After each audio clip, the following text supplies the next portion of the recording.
Halo, assalamualaikum. Jumpa lagi bersama Isa Fendi.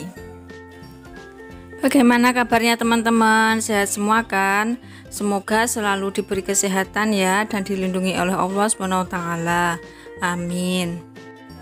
Di videoku kali ini saya mau berbagi tips bagaimana membuat mie Ana menjadi cepat subur dan rimbun. Setiap orang tentunya punya cara tersendiri, dan ini adalah cara yang sering saya lakukan untuk merawat mie Ana saya. Langsung saja kita simak videonya ya teman-teman. Tapi saya ingatkan dulu bagi teman-teman yang belum subscribe untuk subscribe channel saya, dan jangan lupa klik tombol loncengnya untuk mengetahui notif terbaru dari uploadan video saya.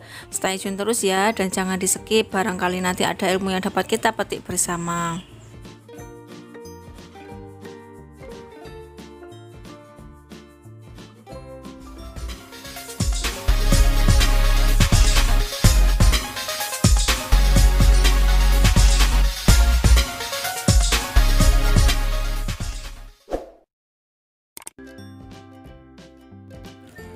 Jenis mie Ana yang sangat mudah perawatannya yaitu jenis yang lokal kayak gini. Meskipun lokal tapi coraknya juga banyak ya teman-teman. Kalau kita rawat rimbun subur, dia juga akan tetap cantik. Nah, apalagi yang jenis kayak gini pinggirnya kuning itu di tempat teduh atau di tempat panas dia tetap seger. Cuma kalau di tempat teduh warnanya kuningnya tuh tadi menjadi kehijauan. Beda lagi yang jenis premium, apalagi sultan kayak gini itu sangat lama sekali ya perkembangannya.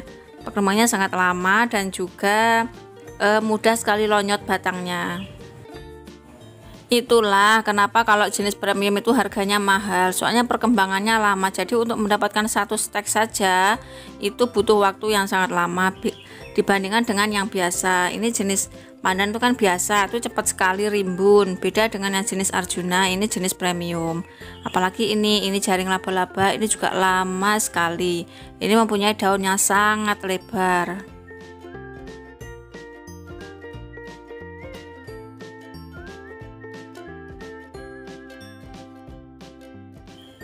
Sebelum kalian menanam mie Ana, harus kenali dulu dari sifat batangnya ya teman-teman. Jangan sifat bagus, sifat premium atau tidaknya. Jadi dari sifat batangnya. Kalau nanti batangnya keras, nah batangnya keras seperti ini contohnya. Ini batang keras, jenis lokal ataupun jenis premium. Kalau batangnya keras, nanti sekali tanam bisa disiram sehari sekali ataupun banyak siraman juga tidak masalah. Asalkan jangan terlalu becek tanahnya gitu ya. Tapi beda dengan yang batang lembek. Batang lembek ini contohnya batangnya cenderung berair, bening kayak gini ya, batangnya bening kayak gini. Ini biasanya kalau kita pangkas belum sampai setengah jam dia sudah layu. Itu batang lembek. Kalau jenis batang lembek kayak gini biasanya kalau beli di online nyampe tempat pasti layu, itu pasti ya. Nah, ini saya punya contoh dari yang kemarin itu saya videokan sudah layu, masih layu-layu dan sekarang udah seger. Ini yang stek batang yang kapan hari saya videokan. Ini ada jenis batang lembek dan batang keras ya. Kalau kita nanam pertama itu jangan sering disiram.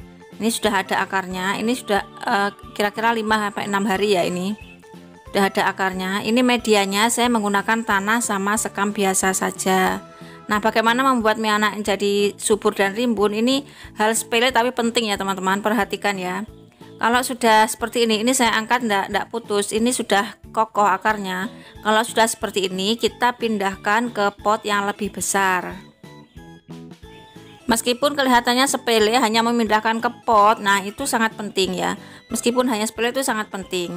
Tapi untuk medianya kita campur dengan kompos. Yang pertama kita waktu ndeder istilahnya ya, nanam pertama setek batang itu kan tanah sama sekam biasa. Kalau untuk pemindahan yang sudah akar seperti ini kita menggunakan tanah, kompos dan sekam. Jadi ada 3, 1 dibanding 1 ya. Nah, kalau sudah kita tanam seperti ini, diletakkan di tempat teduh 1-2 hari, kemudian kita letakkan di full sinar matahari. Karena ini sudah ada komposnya, jadi nggak harus keburu-keburu dipupuk ya teman-teman. Jadi nunggu 1 minggu atau 1 bulan lagi nggak masalah, karena sudah nutrisinya sudah ada dari kompos tadi. Karena ini sudah rimbun juga, sudah banyak tunas-tunasnya, alangkah baiknya yang pucuknya itu kita pangkas. Kita pangkas, bisa ditanam lagi. Ini pruning awal ya teman-teman. Pruning awal ini akan menjadi acuan nanti bisa rimbun dan tidaknya ya. Nah seperti ini sudah banyak tumbuh tunasnya, nanti akan menjadi rimbun ya teman-teman. Nah kalau kiranya sudah hidup, kita bisa menyesuaikan terhadap pencahayaan. Ada beberapa miana yang nggak mau kena sinar matahari, jadi kita harus meletakkan di tempat teduh. Dan kalau miana yang kita tanam tadi mintanya full sinar matahari untuk mendapatkan corak, ya kita letakkan di tempat yang full sinar matahari. Untuk pemupukannya kalian bisa mencari atau merekomendasi pada jenis pupuk yang acuannya pada daun ya teman-teman. Kalau pengalaman saya kan pupuk apa saja saya pakai, mulai dari NPK dan lain-lain. NPK itu menurut saya itu cepat berbunga, jadi untuk miana kalau cepat berbunga kan tidak bagus. Pupuk Growmore itu juga untuk pertumbuhan daun. Kalian bisa juga menggunakan pupuk urea juga bagus untuk pertumbuhan daun.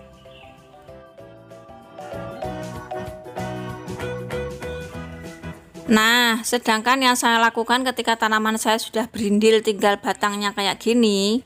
Nah, ini ya sudah berindil seperti ini. Kita tambah medianya, kemudian kita semprot dengan gandasil daun. Itu akan mempercepat pertumbuhan pada daun ya, teman-teman. Jadi biasanya kan kalau medianya sudah mulai berkurang, itu saya tambah media, kemudian kompos, dan nanti juga akan cepat tumbuh tunas-tunas kayak gini. Nah, ini contohnya ya, teman-teman. Ini cepat sekali tumbuh tunas ketika sudah saya semprot dengan gandasil daun. Nah ini juga, ini yang saya video kapan hari miana naik daun kan sudah saya potong-potong lagi. Ini sudah tunas-tunas baru, saya semprot, kemudian medianya saya tambahi.